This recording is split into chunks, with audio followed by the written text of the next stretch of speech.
Assalamualaikum warahmatullahi wabarakatuh. Saya Meldasari akan mempresentasikan hasil tesis saya yang berjudul Kesiapan Guru Biologi SMA Negeri di Sumatera Barat dalam menghadapi pembelajaran di era revolusi industri 4.0 pada aspek keterampilan komunikasi yang dibimbing oleh Bapak Dr. Azwir Anhar MSI. Latar belakang. Pendidikan merupakan salah satu komponen penting dalam upaya untuk menghasilkan generasi-generasi unggul di Indonesia melalui pendidikan yang bermutu. Menurut Permadi, mutu pendidikan merupakan salah satu pilar pengembangan sumber daya manusia yang mempunyai makna signifikan untuk pembangunan nasional secara keseluruhan. Sumber daya yang berkualitas tentunya akan menghasilkan masa depan yang berkualitas pula. Undang-Undang Nomor 14 Tahun 2005 tentang Guru dan Dosen menegaskan bahwa guru sebagai agen pembelajaran berfungsi untuk meningkatkan mutu pendidikan nasional. Seorang guru harus dapat melaksanakan tugasnya dengan baik agar tercapainya pendidikan yang bermutu. Guru merupakan faktor yang besar pengaruhnya, bahkan dapat menentukan berhasil atau tidaknya peserta didik dalam belajar. Uji kompetensi profesional dari guru dapat dilihat dari uji kompetensi guru atau UKG yang diikuti oleh guru. Hasil UKG guru di Sumatera Barat masih belum mencapai target yang diinginkan oleh pemerintah, yang mana hal ini dapat dilihat dari uji kompetensi guru pada tahun 2016 dan tahun 2017, yang mana pada tahun 2016 nilai UKG guru adalah 58,37. Nilai ini belum mencapai target yang telah ditetapkan oleh pemerintah dengan nilai 71,19. Nilai UKG guru pada tahun 2017 adalah 63,92. Ini juga belum mencapai target yang diinginkan oleh pemerintah, yang mana pada tahun 2017 yaitu 74,2. Hal ini menandakan bahwa kompetensi profesional dan pedagogi guru masih rendah dan akan mempengaruhi mutu pendidikan. Sehubungan dengan rendahnya kompetensi profesional dan pedagogi guru, banyak faktor yang dapat menentukan keberhasilan dari output peserta didik yang dihasilkan, mulai dari sarana dan prasarana sekolah, peran guru, kurikulum, kondisi ekonomi orang tua, lingkungan belajar, lingkungan orang tua, faktor fisikis peserta didik, dan manajemen sekolah. Salah satu faktor yang paling penting adalah bagaimana peran guru di sekolah. Menurut Undang-Undang Nomor 20 Tahun 2003, peran guru adalah sebagai pendidik, pengajar, pembimbing, pengarah, pelatih, penilai, dan pengevaluasi peserta didik. Guru dalam melaksanakan tugasnya perlu membuat perencanaan pembelajaran yang akan diterapkan. Kemampuan penyusunan rencana pembelajaran menjadi salah satu penilaian kinerja guru.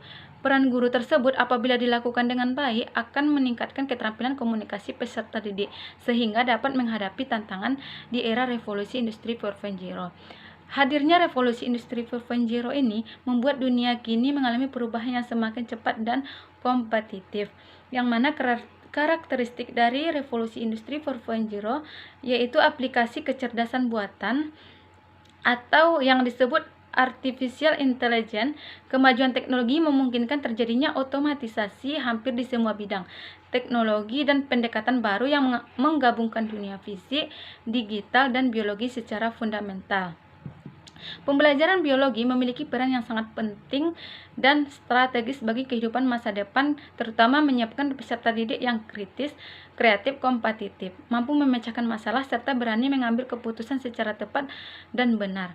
Sehingga guru di era revolusi industri 4.0 mampu mengembangkan pembelajaran dengan mengintegrasikan 4 hal penting, yaitu penguatan pendidikan karakter, literasi, keterampilan 4C, maupun high order thinking skill atau HOTS yang memerlukan kreativitas guru merancangnya. Salah satu hal yang penting yang diintegrasikan dalam dunia pendidikan yang mampu membekali para peserta didik yaitu dengan pendidikan yang dengan keterampilan 4C, yang mana komunikasi, kolaborasi, critical thinking, dan creativity. Nah, keterampilan komunikasi ini berperan sebagai kunci untuk menghadapi perubahan paradigma kehidupan di era revolusi industri 4.0, yang mana komunikasi peserta didik dituntut untuk memahami, mengelola, dan menciptakan komunikasi yang efektif dalam berbagai bentuk dan isi secara lisan, tulisan, dan multimedia. Keterampilan komunikasi bermanfaat bagi peserta didik untuk mengidentifikasi sumber informasi yang akurat, menyaring informasi untuk mengidentifikasi sumber informasi yang akurat, kemudian untuk sebagai tambahan pengetahuan dalam pengembangan dirinya. Sejalan dengan pendidikan Marianti yang menyatakan keterampilan komunikasi memiliki hubungan yang signifikan dengan aktivitas belajar peserta didik, dan penelitian oleh Wijaya yang menyatakan komunikasi sangat dibutuhkan dalam menghadapi abad 21 sebanyak 78,79%. Tingginya nilai presentasi tersebut menunjukkan bahwa komunikasi perlu diterapkan secara optimal dalam proses pembelajaran. Berdasarkan hasil wawancara yang dilakukan dengan 3 orang guru, yang mana hasil wawancara dengan guru biologi SMA Negeri 3 Fainan pada tanggal yang mana diperoleh hasil bahwa guru biologi belum memahami sepenuhnya tentang revolusi industri 4.0 ini dan tidak paham dengan tantangan yang dihadapi oleh guru. Guru belum menerapkan pembelajaran yang dapat memunculkan keterampilan komunikasi peserta didik. Dan guru juga belum pernah mengikuti pelatihan, bahkan belum ada persiapan sama sekali untuk menghadapi revolusi industri 4.0. Sedangkan hasil wawancara guru biologi SMA 2 Padang diperoleh hasil bahwa guru biologi sudah memahami konsep tantangan revolusi industri 4.0 ini dan sudah memahami tentang keterampilan 4C. Namun belum menerapkan revolusi industri 4.0 ini secara maksimal pembelajaran yang dapat memunculkan keterampilan komunikasi peserta didik. Kemudian hasil wawancara dilakukan oleh guru biologi SMA 3 Bukit Tinggi, yang mana diperoleh hasil bahwa guru sudah mengetahui dan memahami keterampilan 4C, dan juga guru sudah menerapkan pembelajaran revolusi industri 4.0 ini terhadap peserta didik. Kemudian juga sudah memicu keterampilan komunikasi peserta didik, dan juga guru di sini sudah mempersiapkan RPP, media pembelajaran dan menggunakan metode yang cocok untuk pengembangan keterampilan 4C ini. Kemudian pelatihan yang diselenggarakan juga sudah dilakukan di Dinas Pendidikan Sumatera Barat, dan guru mendapatkan pelatihan dari workshop. Berdasarkan permasalahan di atas, maka peneliti telah melakukan penelitian kesiapan guru biologi SMA Negeri di Sumatera Barat dalam menghadapi pembelajaran di era revolusi industri 4.0 pada aspek keterampilan komunikasi. Kemudian identifikasi masalah, yang mana yang pertama hasil UKG guru menunjukkan bahwa kompetensi profesional dan pedagogik guru di Sumatera Barat masih tergolong rendah. Kemudian guru dan peserta didik dihadapkan dengan tantangan revolusi industri 4.0. Kemudian terdapat kesenjangan kesiapan guru biologi di sekolah dalam menghadapi pembelajaran di era revolusi industri 4.0. Selanjutnya, guru masih belum maksimal menerapkan keterampilan komunikasi pada saat pembelajaran. Kemudian belum diketahuinya kesiapan guru biologi SMA Negeri di Sumatera Barat dalam menghadapi pembelajaran di era revolusi industri 4.0 pada aspek keterampilan komunikasi. Kemudian batasan masalah, yang mana belum diketahuinya kesiapan guru biologi SMA Negeri di Sumatera Barat dalam menghadapi pembelajaran di era revolusi industri 4.0 pada aspek keterampilan komunikasi. Kemudian rumusan masalah, bagaimana kesiapan guru biologi SMA Negeri di Sumatera Barat dalam menghadapi pembelajaran di era revolusi industri 4.0 pada aspek keterampilan komunikasi. Selanjutnya, pertanyaan penelitian. Yang pertama yaitu bagaimana kesiapan guru biologi SMA Negeri di Sumatera Barat dalam menghadapi pembelajaran di era revolusi industri 4.0 pada aspek keterampilan komunikasi terhadap masing-masing kabupaten atau kota. Kemudian, bagaimana kesiapan guru biologi SMA Negeri di Sumatera Barat dalam menghadapi pembelajaran di era revolusi industri 4.0 pada aspek keterampilan komunikasi secara verbal. Kemudian, bagaimana kesiapan guru biologi SMA Negeri di Sumatera Barat dalam menghadapi pembelajaran di era revolusi industri 4.0 pada aspek keterampilan komunikasi secara nonverbal. Kemudian tujuan penelitiannya yaitu untuk mengetahui dan mendeskripsikan kesiapan guru biologi SMA Negeri di Sumatera Barat dalam menghadapi pembelajaran di era revolusi industri 4.0 pada aspek keterampilan komunikasi. Kemudian manfaat penelitian, yang mana bagi guru sebagai informasi dan bahan masukan dalam mempersiapkan revolusi industri 4.0. Bagi peneliti sendiri sebagai pengalaman dan bekal pengetahuan dalam menghadapi revolusi industri 4.0. Kemudian bagi peneliti lain dapat dijadikan sebagai referensi dan ide-ide yang relevan untuk penelitian lain. Kemudian bagi pemerintah sebagai bahan masukan dan pertimbangan dalam mempersiapkan guru untuk menyongsong revolusi industri 4.0. Kajian teori yang mana yang pertama pembelajaran biologi, kemudian tugas dan kompetensi guru, selanjutnya revolusi industri 4.0 dan keterampilan komunikasi. Kemudian penelitian relevan, penelitian oleh Dipalaya pada tahun 2016 dengan judul Pengaruh Strategi Pembelajaran PDOD pada Kemampuan Akademik Berbeda Terhadap Keterampilan Komunikasi Siswa. Kemudian penelitian Sasmito tahun 2017 dengan judul Analisis Asesmen dalam Bahan Ajar Biologi Terhadap Potensi Pemberdayaan Kemampuan Berkomunikasi Siswa Kelas 11.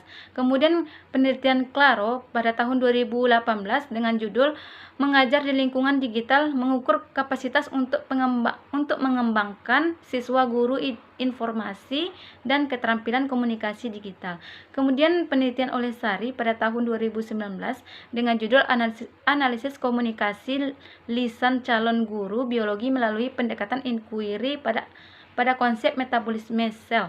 Kemudian penelitian oleh Amala pada tahun 2019 dengan judul Virtual Fight Thrive dan penggunaannya sebagai fasilitator dalam mengembangkan keterampilan komunikasi abad ke-21 siswa. Kemudian kerangka konseptual yang mana di sini terdapat beberapa masalah. Yang pertama, nilai UKG guru di Sumatera Barat masih tergolong rendah. Kemudian tantangan guru dan peserta didik di era revolusi industri 4.0. Kemudian terdapat kesenjangan kesiapan guru biologi di sekolah dalam menghadapi pembelajaran di era revolusi industri 4.0 dan belum maksimal menerapkan keterampilan komunikasi oleh guru. Di sini dilakukan oleh guru dan dapat dilihat dari komunikasi yang dilakukan oleh guru, keterampilan komunikasinya. Kemudian dilihat keterampilan komunikasi ini dilihat dari dua aspek yang mana secara verbal dan nonverbal. Secara verbal terbagi menjadi 5 indikator yang mana menyampaikan pendapat dan ide secara debat, berkomunikasi untuk menginformasikan, menginstruksikan, memotivasi dan mengajak, kemudian menyimpulkan informasi, memanfaatkan media ajar dan teknologi, berkomunikasi secara multibahasa. Sedangkan aspek nonverbalnya dilihat dari indikator bahasa tubuh, kontak mata, ekspresi wajah dan intonasi dan gaya bicara. Nah, dari sini dapat dilihat kesiapan guru biologi SMA negeri di Sumatera Barat dalam menghadapi revolusi industri 4.0 pada aspek keterampilan komunikasi. Kemudian jenis penelitian deskriptif, tempat dan waktu penelitian di SMA negeri Provinsi Sumatera Barat. Waktu penelitian dilakukan pada semester genap tahun ajaran 2019-2020. Populasi dan sampel penelitian yang mana populasi guru biologi SMA negeri di Sumatera Barat. Pengambilan sampel dilakukan dengan menggunakan teknik stratified cluster random sampling. Kemudian definisi operasionalnya yang mana kesiapan guru ini dilihat dari revolusi industri 4.0 dan keterampilan komunikasi. Selanjutnya instrumen dan teknik pengumpulan data yang mana instrumennya yang pertama penyusunan kuesioner dengan menjabar indikator menjadi butir item berupa pernyataan kuesioner. Skala yang digunakan pada kuesioner ini adalah skala Likert. Kemudian validasi kuesioner yang mana kuesioner yang digunakan divalidasi oleh 3 orang dosen yang terdiri atas ahli pendidikan, ahli biologi dan teknik pendidikan dan teknologi pendidikan. Kemudian rata-rata nilai validasi kuesioner adalah 3,0 dengan kriteria valid. Kemudian uji reliabilitas yang mana digunakan untuk menunjukkan sejauh mana alat ukur dapat dipercaya atau diandalkan. Yang mana untuk uji reliabilitas diperoleh nilai 0,89 dengan kriteria sangat tinggi atau reliable. Kemudian teknik pengumpulan data dilakukan dengan pengumpulan data data secara kuantitatif, yang mana secara langsung dengan memberikan kuesioner diberikan setelah mendapatkan izin dari pihak sekolah dan guru. Jika guru menyetujui, maka guru akan memilih satu jawaban dari alternatif yang telah disediakan dalam kuesioner. Kemudian pengumpulan data secara kualitatifnya, yaitu dengan mengumpulkan data dilakukan melalui proses wawancara. Penelitian ini menggunakan jenis wawancara bebas terpimpin. Kemudian teknik analisis data, yang mana teknik analisis data kuantitatifnya diperoleh dari hasil penelitian dianalisis dengan menggunakan teknik analisis statistik deskriptif berupa penilaian rata. Kemudian nanti analisis hasil wawancaranya yang terhadap guru dianalisis secara deskriptif, menginterpretasikan tanggapan yang diberikan oleh guru terhadap kesiapannya dalam menghadapi revolusi industri 4.0 pada aspek keterampilan komunikasi. Kemudian ada teknik keabsahan data, yang mana teknik ini bertujuan untuk memeriksa keabsahan data menggunakan teknik triangulasi dengan membandingkan antara 3 sumber data yang terdiri dari hasil kuesioner, wawancara, dan rencana pembelajaran atau RPP. Hasil penelitian yang pertama, kesiapan guru biologi masing-masing kabupaten atau kota di Sumatera Barat, yang mana di sini terdiri dari 16 kabupaten atau kota di Sumatera Barat, yang mana 12 kabupaten atau kota menyatakan sangat siap dan 4 kabupaten kota menyatakan siap. Kabupaten atau kota yang memperoleh nilai rata-rata tertinggi yaitu Kota Bukit Tinggi dengan total 4,81. Kemudian kabupaten atau kota dengan nilai yang terendah yaitu Kabupaten 50 Kota dengan nilai rata-rata 3,99. Selanjutnya, kesiapan guru pada 3 kelompok usia, yang mana di sini dilakukan pada 3 kelompok usia. Yang pertama, kelompok usia di bawah 40 tahun, kemudian 40 tahun sampai 50 tahun, dan kelompok usia di atas 50 tahun. Dari ketiga kelompok usia ini, rata-rata yang tertinggi diperoleh pada kelompok usia kecil dari 40 tahun dengan rata-rata 4,44. Kemudian disusul oleh kelompok usia 40 sampai 50 tahun dan paling rendah yaitu kelompok usia di atas 50 tahun dengan rata-rata 4,29. Kemudian yang ketiga, kesiapan guru terhadap masing-masing indikator keterampilan komunikasi, yang mana di sini terdapat 9 indikator. Yang pertama yaitu menyampaikan pendapat dan ide secara tepat, kemudian berkomunikasi untuk menginformasikan, menginstruksikan, memotivasi, dan mengajak, kemudian menyimpulkan informasi, memanfaatkan media ajar dan teknologi, berkomunikasi secara multibahasa, kemudian bahasa tubuh atau gerak tubuh, kontak mata, mimik atau ekspresi wajah, dan indikator intonasi suara dan gaya bicara. Nah, di sini dapat kita bahas satu persatu, yang mana indikator menyampaikan pendapat dan ide secara tepat terdiri dari 2 deskriptor. Yang pertama, menyampaikan pendapat dengan bahasa yang jelas dan menyampaikan ide-ide secara tepat dengan rata-rata 4,51. Berdasarkan hasil wawancara, guru menyampaikan pendapat dengan bahasa yang baik, sopan, dan berkomunikasi dengan kata-kata yang mudah dimengerti oleh peserta didik. Pendapat yang disampaikan disertai dengan alasan. Kemudian guru memancing peserta didik berupa pertanyaan-pertanyaan. Jika jawaban peserta didik benar, guru memberikan apresiasi. Kemudian guru menyampaikan ide-ide dengan cara ide-ide dari peserta didik terlebih dahulu, kemudian mengarahkan sehingga muncul ide baru. Nah, dari ide baru tersebut, peserta didik kemudian bertukar ide dengan guru.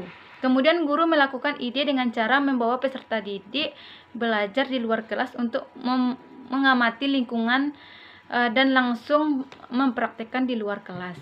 Kemudian indikator berkomunikasi untuk menginformasikan, menginstruksikan, memotivasi, dan mengajak. Di sini terdiri dari 4 deskriptor, yang mana berkomunikasi untuk menginformasikan, berkomunikasi untuk menginstruksikan, berkomunikasi untuk memotivasi, dan berkomunikasi untuk mengajak.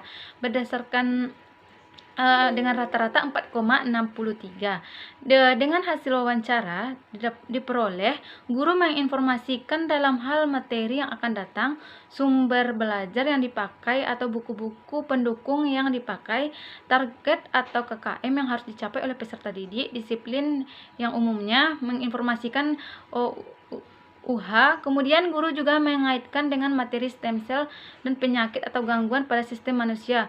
Guru menginformasikan hal-hal penting untuk diinformasikan kepada peserta didik. Kemudian guru dalam menginstruksikan dalam menentukan anggota kelompok, yang mana diinstruksikan kelompok berapa orang jumlahnya. Kemudian guru juga menginstruksikan di awal pembelajaran dengan memimpin doa atau membuka pembelajaran. Dalam hal latihan soal, yang mana diinstruksikan pembuatannya, lama waktunya, dibuat latihan tersebut di mana, berapa orang per kelompok, dan sumber-sumber yang digunakan apa saja. Kemudian menayangkan untuk memotivasi, guru menayangkan video-video, memberikan motivasi secara langsung dan memberikan reward berupa nilai keaktifan kepada peserta didik. Selanjutnya pada indikator menyimpulkan informasi, yang mana terdiri dari 2 deskriptor, yaitu menyimpulkan informasi dengan bahasa yang mudah dipahami dan menyimpulkan informasi dengan membuat ide-ide utama dalam presentasi. Di sini didapatkan rata-rata 4,45, yang mana pada hasil wawancara guru menyampaikan dengan bahasa Indonesia yang baik dan gerakan tubuh yang dimengerti peserta didik, menguasai kelas dengan baik, dan informasi yang disampaikan harus relevan supaya tercapai tujuan pembelajaran. Kemudian guru menggunakan kata-kata yang analogi sehingga peserta didik lebih memahami dari apa yang disampaikan. Kemudian memberikan penguatan dari apa yang sudah disimpulkan. Selanjutnya, indikator memanfaatkan media ajar dan teknologi terdiri dari 7 deskriptor. Yang pertama, menggunakan media ajar yang bervariasi, menggunakan internet, menggunakan komputer, menggunakan LCD, menggunakan mikroskop dengan baik dalam praktikum biologi, menggunakan aplikasi email, menggunakan aplikasi WhatsApp. Nah, berdasarkan hasil wawancara, guru menggunakan media ajar yang berupa LKS, buku paket, LKPD, modul, video, laptop, infocus untuk menampilkan PowerPoint. Media komunikasi yang digunakan sebelum corona yaitu lebih ke grup WhatsApp, tetapi karena sudah belajar daring, guru menggunakan Google Classroom, grup WhatsApp, kemudian Google Form untuk ujian dan UH. Kemudian lebih ke tatap muka dan pembelajaran menjelaskan. Tapi pada saat pandemi sudah menggunakan WhatsApp juga, Google Classroom, Google Form, dan portal Si Cerdik Pandai. Kemudian guru lebih sering menggunakan WA daripada email. Kemudian penggunaan komputer yang digunakan guru yaitu untuk membuat RPP, absensi, penilaian, dan yang berkaitan dengan perangkat pembelajaran. Kemudian untuk mencari informasi atau sumber belajar di internet dan mencari gambar, video, mendownload referensi terbaru seperti jurnal, membuat media pembelajaran atau bahan ajar. Kemudian pada indikator berkomunikasi secara multibahasa terdiri dari 2 deskriptor, yang mana menggunakan bahasa Indonesia dengan baik dan menggunakan bahasa Latin dalam menjelaskan materi biologi dengan rata-rata 4,19, yang mana berdasarkan hasil wawancara, guru mendapatkan kesulitan menggunakan bahasa Latin karena faktor umur. Ada yang lupa-lupa juga tergantung, dan guru juga mengatakan tergantung materinya. Kemudian guru menggunakan istilah-istilah Latin yang biasanya diucapkan saja atau sering didengar oleh peserta didik. Strategi guru dalam berbahasa Latin dengan peserta didik, yang mana guru menyuruh mencari 50 istilah-istilah bahasa Latin di sekitar rumah peserta didik, kemudian dikomunikasikan di depan kelas. Kemudian guru juga mengatakan tidak ada strategi khusus karena bagi guru cuma pengantar, yang penting materi sampai, tidak terlalu difokuskan harus hafal. Kemudian indikator bahasa tubuh atau gerak tubuh, yang mana terdiri dari 2 deskriptor. menggunakan bahasa tubuh dengan posisi yang bervariasi dan menggunakan bahasa tubuh dengan berjalan mengelilingi kelas. Di sini berdasarkan hasil wawancara, guru selalu menggunakan bahasa tubuh di dalam kelas pada saat proses pembelajaran.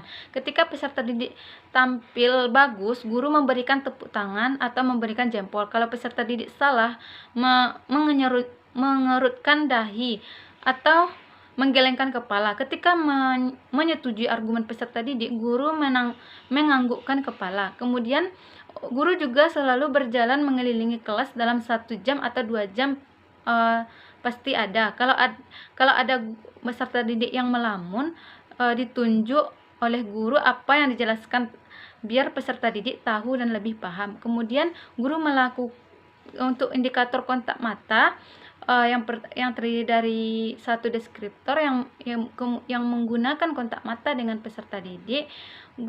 Berdasarkan hasil wawancara, guru melakukan kontak mata yang konstan dan meminta peserta didik menjawab langsung kontak mata secara spontan. Guru melakukan kontak mata secara spontan dan guru menjelaskan seluruhnya dipandangi. Apakah sudah paham? Pandangan mata disebarkan semua kepada peserta didik. Selanjutnya untuk indikator mimik atau ekspresi wajah yang terdiri dari 2 deskriptor. Yang pertama memperlihatkan ekspresi bahagia dan memperlihatkan ekspresi senyum.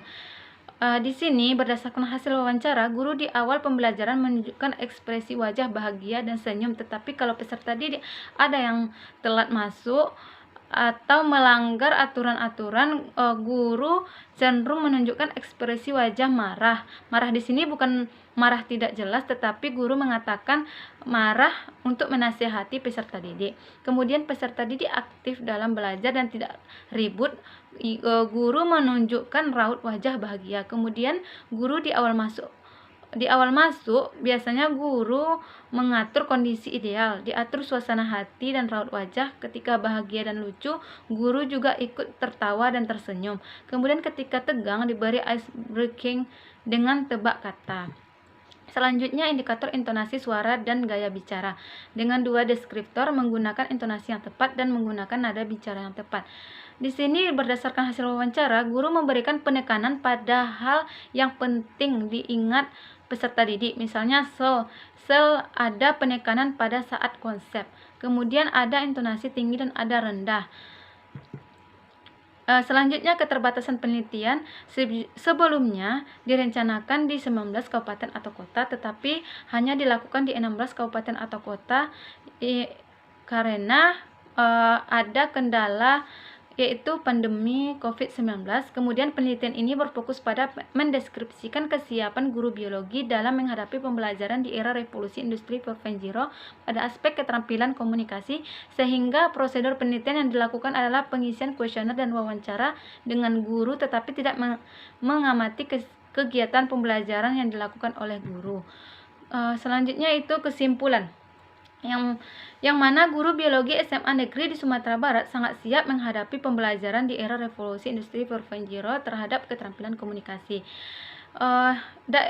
Kemudian daerah yang memiliki kesiapan tertinggi yaitu Kota Bukit Tinggi, dan daerah yang memiliki tingkat kesiapan paling rendah yaitu Kabupaten 50 Kota.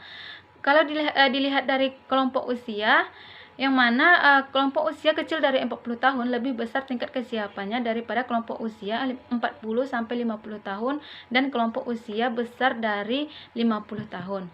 Saran, berdasarkan penelitian yang telah dilakukan, maka peneliti menyarankan agar peneliti lain melakukan penelitian tentang kesiapan guru biologi SMA negeri di Sumatera Barat dalam menghadapi pembelajaran di era revolusi industri 4.0 dengan menggunakan sampel secara keseluruhan dari kabupaten atau kota yang ada di Sumatera Barat. Kemudian daftar pustaka dan lampiran.